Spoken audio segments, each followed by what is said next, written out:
The candles on the console table flickered, casting shadows that danced against the walls.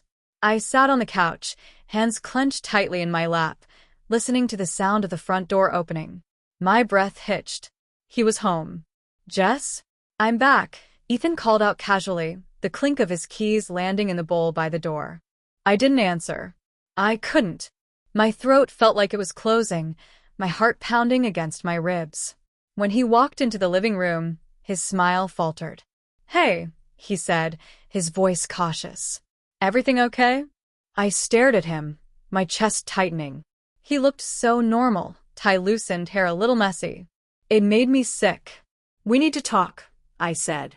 My voice was steady, but I could feel the tremor in my hands. "Okay." He took a step closer, his brow furrowing. "What's going on?" I forced myself to meet his eyes. "I know about you and my mom." His face went pale. For a moment, he didn't say anything, his mouth slightly open. "What?" "You heard me," I said, standing. "I know about the affair, Ethan. You and her." The silence between us was deafening. His eyes darted to the floor, then back to me. "Jessica, it wasn't." "Don't," I snapped, my voice breaking. "I've seen the texts. She admitted it yesterday." He stepped back, his hand gripping the edge of the chair. It was a mistake." I laughed bitterly, tears stinging my eyes. "A mistake? Do you even understand what you've done? You've destroyed everything. Us. My trust. My family. My mother." "Jessica, I love you," he said, his voice desperate. "No," I shook my head, backing away. "You don't get to say that." "Not now." I turned before he could respond, heading for the stairs. "You need to leave," I said over my shoulder. "Tonight." I didn't wait for his reply. I climbed the stairs, my vision blurred with tears, and slammed the bedroom door behind me. Downstairs, the candles still flickered, their soft light betraying no sign of the chaos they'd just witnessed. I spent the night staring at the ceiling, the shadows from the streetlights outside cutting through the blinds in sharp lines. Every time I closed my eyes, I saw their faces, Ethan's, pale and pleading, and my mother's, smug and unapologetic. Sleep was impossible. The next morning, the house was eerily silent. Ethan's keys were gone from the bowl by the door. He'd left, just as I'd told him to, but his absence didn't feel like relief. It felt like a void, one that would take time and courage to fill. I made coffee but couldn't bring myself to drink it. The smell alone made my stomach turn. My phone buzzed on the counter. A text. I knew who it was before I even looked. "I think we should talk." I stared at the screen, my thumb hovering over the delete button. Talking to her was the last thing I wanted, but I knew I couldn't avoid it forever. My entire life was tied up in knots, and she was holding one of the ends. I typed a response before I could second-guess myself. "Fine. Come over. Now." By the time I heard the knock on the door, my heart was pounding. When I opened it, there she stood, looking as composed as ever. My mother, Linda, always knew how to present herself, even when she'd just detonated a bomb in someone's life. Her blonde hair was styled, her makeup impeccable, and she wore the same expensive perfume I used to admire when I was a kid. Now, it just made me want to gag. "Jessica," she said softly, stepping inside without waiting for an invitation. I closed the door and leaned against it, arms crossed. "This better be good." She turned to face me, her expression unreadable. I wanted to explain. "Explain what?" I snapped. "How you could betray your own daughter. How you could sleep with my husband." She flinched but recovered quickly, her voice calm. "It wasn't like that." I laughed bitterly. "Then what was it like? Enlighten me, Mom." Her lips tightened. Ethan was struggling. He felt neglected, unsupported. And I held up a hand, cutting her off. Don't you dare blame this on me. I was his wife, not you. It wasn't your job to support him. And what about me? Did you even think about what this would do to me?" "Of course I thought about you," she said defensively. "But things just happened. Neither of us planned it." "Stop." My voice cracked, and I felt tears rising again, but I pushed them down. You're my mother. You're supposed to protect me, not stab me in the back. Linda sighed, her composure finally slipping. You don't understand, Jessica. I don't understand? I interrupted, my voice rising. You've destroyed my marriage, my trust, my entire sense of reality. And you have the nerve to tell me I don't understand. For the first time, she looked genuinely shaken. It wasn't supposed to be like this, she said quietly. What was it supposed to be like, Mom? I shot back. Were you planning on keeping it a secret forever? Were you just going to sit across the dinner table from me and act like nothing happened? She didn't answer. Her silence was louder than any excuse she could have made. I want you to leave, I said finally, my voice trembling. I can't look at you right now. Jessica, please, she started, but I shook my head. No. Go. She hesitated, her hand twitching as if she wanted to reach for me. But then she turned and walked out. The door clicked shut behind her, and I sank onto the couch, my hands shaking. I thought I'd feel better after confronting her, but the weight on my chest was still there, heavier than ever. I was alone now, betrayed by the two people I should have been able to trust the most. I didn't know how to begin untangling the mess they'd made of my life, but one thing was certain. This wasn't over. Not by a long shot. The rest of the day passed in a haze. I barely ate, barely moved, and every time I glanced at my phone, I had to resist the urge to throw it across the room. My mother's name kept flashing on the screen, alternating between texts and missed calls. I ignored every single one of them. Instead, I sat at the kitchen table, staring at the small stack of evidence that had confirmed my worst fears. The hotel receipt, crumpled but damning. The text message I'd accidentally seen when Ethan left his phone unlocked. Asterisk, last night was amazing.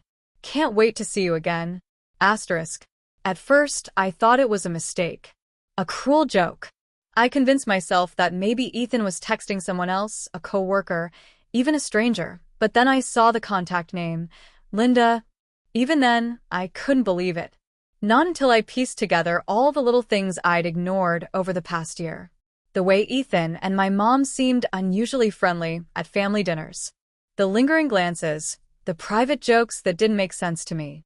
The way she always seemed to defend him, even when I vented to her about his long hours and distant behavior. I should have seen it. I wanted to hate myself for not realizing sooner, but the truth was I couldn't. The blame wasn't mine to carry, not for this. The sound of the doorbell jolted me out of my thoughts. My heart leapt into my throat, and for a moment, I hoped it might be Ethan, back to grovel and explain himself. But when I peered through the window, it was worse. Much worse. Linda. Again. I flung the door open before she could knock a second time. What do you want? I hissed, my voice low but venomous. Her face was pale, her usual composure shattered. She clutched her purse like it was a lifeline. Jessica, I just need you to listen to me. No, I said, crossing my arms. You had your chance. You're not welcome here. Please, she said, her voice cracking. Just 5 minutes. That's all I'm asking. I glared at her, my fists clenched at my sides. Every fiber of my being screamed at me to slam the door in her face, but something, maybe morbid curiosity, kept me rooted in place. Fine, I said tightly. 5 minutes. And then you're gone. She stepped inside, her heels clicking softly against the hardwood floor. She looked around the house, her gaze lingering on the photos on the wall. Our wedding picture, family holidays, moments I thought were safe from betrayal. Say whatever it is you came to say, I said, cutting through the silence. Linda turned to face me, her expression haunted. I just want you to know that I didn't mean for this to happen. I laughed bitterly. Oh, of course. The classic excuse. It just happened, right? 1 minute you're my mother, and the next you're screwing my husband. Her face twisted with guilt, but I didn't care. I wasn't going to make this easy for her. I was lonely, she said quietly. Your father and I have been distant for years, and Ethan, he was there. He listened to me. So this is Dad's fault now. I shot back. Don't you dare try to justify this. You had a choice, Mom. You both did. I know, she said, tears spilling down her cheeks. I know, Jessica. And I hate myself for it. I hate what I've done to you. Good, I snapped. You should. But hating yourself doesn't change what you did. It doesn't fix anything. Linda stepped closer, but I backed away, holding up a hand. Don't. Don't try to hug me or comfort me, or whatever it is you think you're doing. You don't get to play the victim here. She stopped, her shoulders slumping.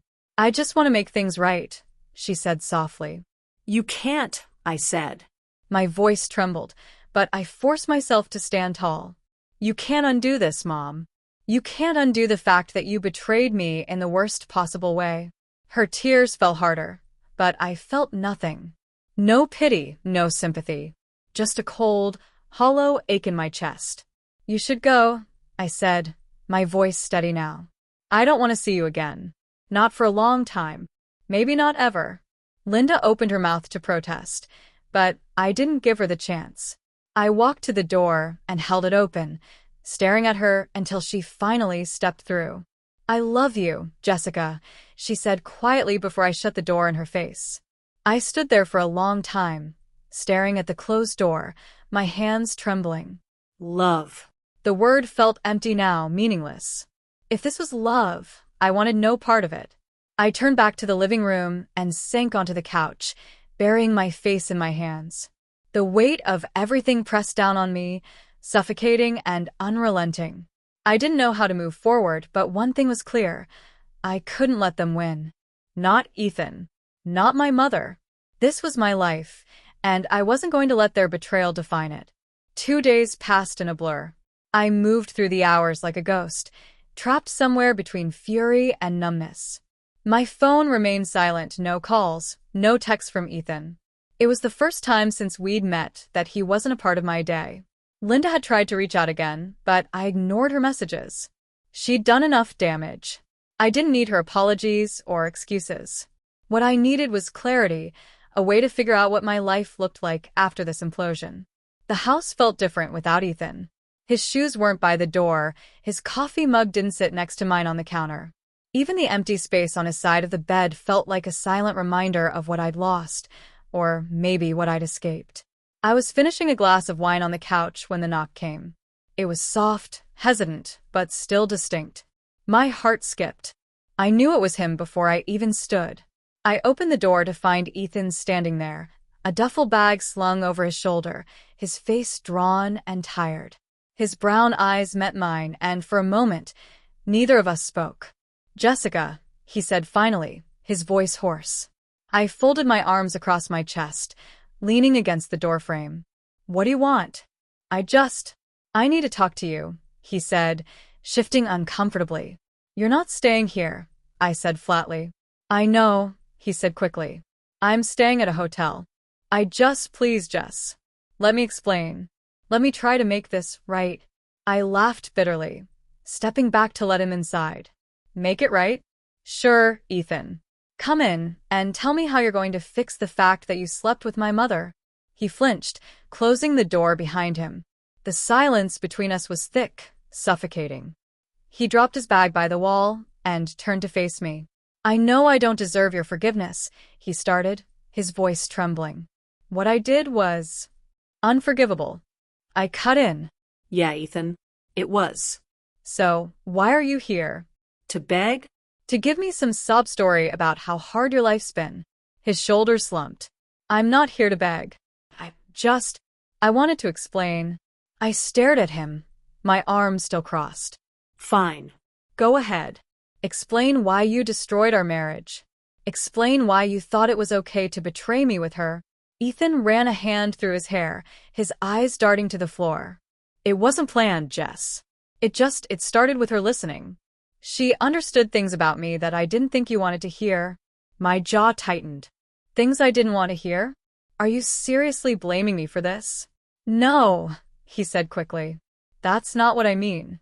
I'm just saying that she was there, and I was stupid. Weak. I let myself believe things that weren't true. Like what? I shot back. That she cared about you? That she wasn't just using you to feel young and desirable again. He flinched again, his face crumpling. Maybe. I don't know. I wasn't thinking straight, Jess. I was miserable, and I didn't know how to fix it. So instead of talking to me, your wife, you went to her. My voice cracked, and I hated myself for letting him see how much this still hurt. Ethan stepped closer, his hands outstretched like he wanted to touch me. I stepped back, and his arms dropped to his sides. I know I messed up, he said, his voice breaking. I know I destroyed everything we had.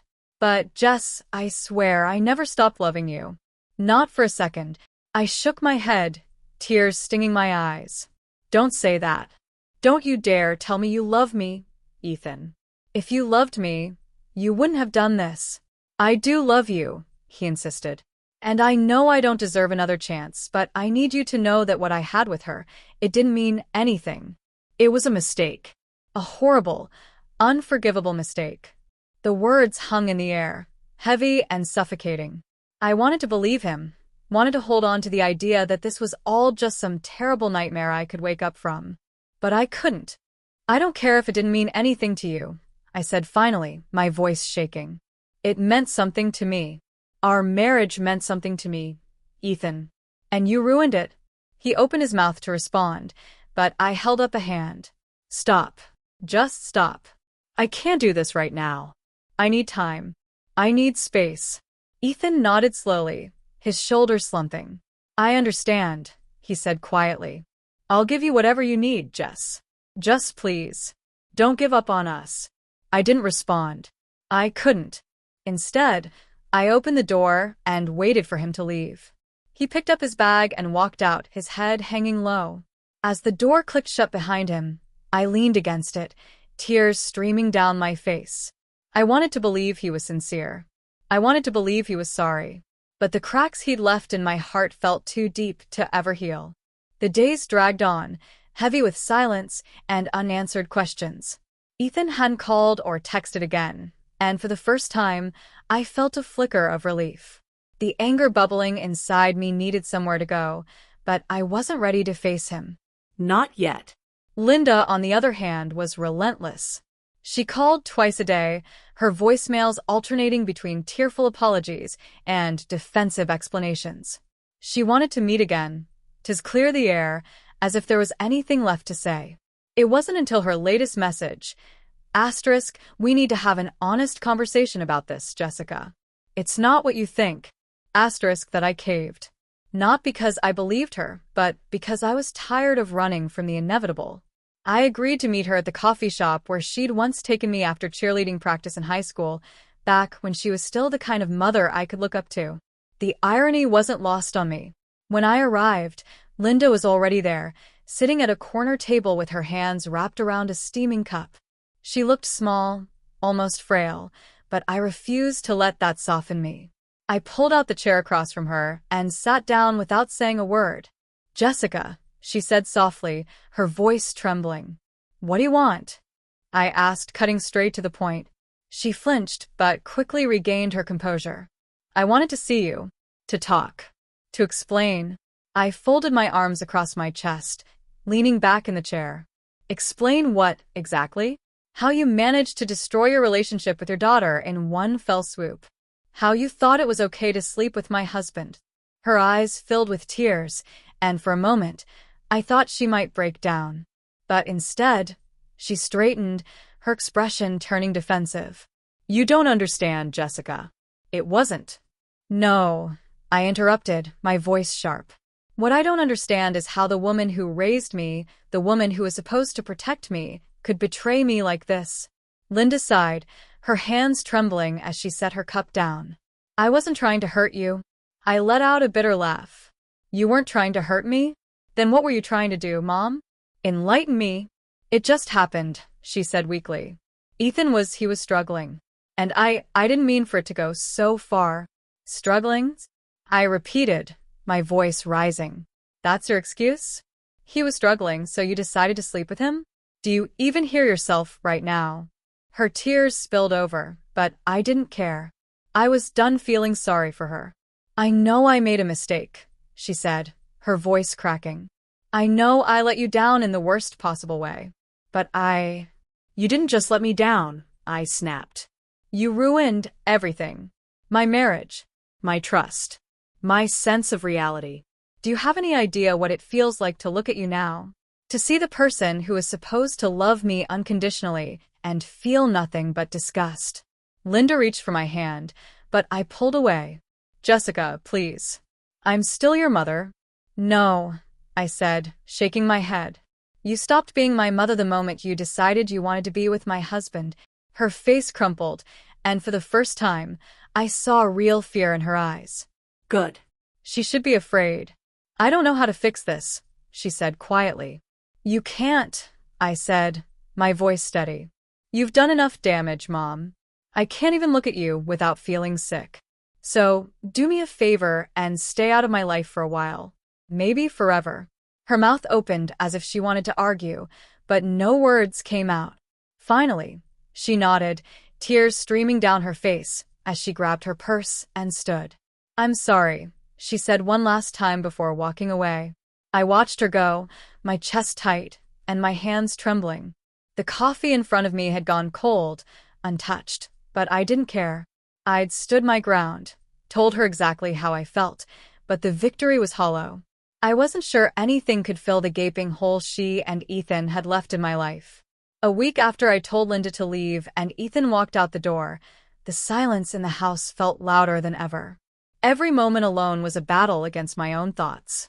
They swirled and collided in my mind, a relentless storm of questions and regrets, each one sharper than the last. Ethan's absence wasn't just physical, it was everywhere. I hated the way his absence still had power over me. Every little thing reminded me of what we'd lost, or worse, of what he'd done. The ache was constant, like a dull pain I couldn't escape. And Linda, her betrayal was its own unique kind of poison. She'd been my mother, my confidant. Now, she was a stranger I didn't want to see or hear from again. I spent days wondering if it was even worth speaking to Ethan again. Part of me wanted to burn the bridge completely, but another part, a smaller, quieter part, needed answers. It wasn't about forgiveness. It wasn't even about him. It was about me. I needed to confront him, to face the person he had become, and finally close this chapter of my life. That's how I found myself texting him late one night. We need to talk. Tomorrow. At the house. The next afternoon, Ethan arrived just as the sun dipped low in the sky, casting long shadows through the front windows. I had spent the day cleaning obsessively, wiping down counters, scrubbing the floors, trying to distract myself from the inevitable. When I heard the knock at the door, my heart leapt, and I froze, gripping the counter for support. I opened the door to find him standing there, his brown eyes heavy with guilt and exhaustion. He looked thinner, his clothes a little looser than they used to be. The lines around his mouth and eyes were deeper, as if the past week had aged him years. Jessica, he said softly, almost like a question. Come in, I said, stepping aside.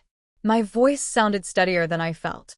Ethan walked into the kitchen, his eyes flicking around the room as if he were afraid to make eye contact. He stopped at the table and turned to face me, his hands fidgeting at his sides. Sit, I said, pointing to the chair across from me. He sat, his posture stiff, like he was bracing for impact. I didn't sit right away. Instead, I leaned against the counter, arms crossed, staring at him. You wanted to talk, he said finally, his voice low. I want answers, I said bluntly. No more excuses, no more apologies. I want to know the truth, Ethan. All of it. He nodded slowly, his eyes darting down to the table. I'll tell you whatever you want to know. Why? I asked, my voice cracking. Why her? Why my mother? Of all the people in the world, Ethan, why did it have to be her? He exhaled sharply, rubbing a hand over his face. I don't have a good answer for that, Jess, he admitted. I wish I did. All I can say is, I wasn't thinking clearly. I wasn't. You weren't thinking clearly, I interrupted, my voice rising. That's your excuse? You weren't thinking clearly when you destroyed our marriage? When you betrayed me with my own mother's? His shoulders slumped, and he nodded. Yes, he said quietly. That's part of it. But it's more than that. I felt lost, Jess. Invisible. like I didn't matter anymore. Lost, I repeated, my tone bitter. So, you decided to find yourself in my mother's bed? Do you even hear how pathetic that sounds? He flinched but didn't argue. I know it sounds terrible. And it was terrible. But, at the time, I don't know. Linda made me feel seen. She listened to me in a way I didn't think you wanted to anymore. I laughed bitterly, shaking my head. So this is my fault now? Because I didn't see you? Because I didn't listen enough? No, he said quickly, his voice desperate. That's not what I mean. I'm not blaming you. This was my fault. Completely. I was selfish, Jess. I was weak. I should have talked to you, but Instead, you destroyed everything, I said, my voice trembling. You didn't just break my trust, Ethan. You shattered it. You shattered me. I know, he said, his voice breaking. And I'll regret it for the rest of my life. I'll regret hurting you. Hurting us every single day. Good, I said coldly. You should. The silence stretched between us, heavy and suffocating. I stared at him, searching his face for something, anything, that might make this make sense. But all I saw was a man I didn't recognize anymore. Have you spoken to her? I asked finally. He hesitated, then nodded. Once. She called me after you found out. I told her it was over, that it never should have happened in the first place. And what did she say? She said she understood, he said quietly, and that she was sorry. Sorry, I repeated bitterly. As if that fixes anything. I know it doesn't, he said. But Jess, I need you to know that I'm sorry too. I'll never stop being sorry. I stood there for a moment, the weight of his words pressing down on me. Part of me wanted to scream, to throw something, to make him feel even a fraction of the pain he'd caused me. But another part of me, a smaller, quieter part, felt tired. Do you think there's any way we can fix this? Ethan asked, his voice trembling. I met his gaze, my chest tightening. A part of me wanted to believe him, to believe that we could somehow rebuild what he'd destroyed. But the wounds were too deep, the scars too fresh. No, I said finally, my voice steady. There's no coming back from this, Ethan. You didn't just betray me. You betrayed everything we built. Everything I thought we were. He nodded slowly, tears glistening in his eyes. I understand, he said softly. I'll leave. But I need you to know that I loved you, Jess. I still do. Love isn't enough, I said, turning away. I heard him stand, the soft scrape of the chair against the floor. He hesitated for a moment, then walked to the door. When it clicked shut behind him, I let out a shaky breath, my body sagging against the counter. The house was quiet again, but this time, the silence didn't feel so suffocating. It felt freeing. For the first time in weeks, I felt like I could breathe again. The pain was still there, raw and unrelenting, but beneath it was something else. Hope. Not for us, not for what we'd lost, but for me. For the life I could build from the ashes they'd left behind.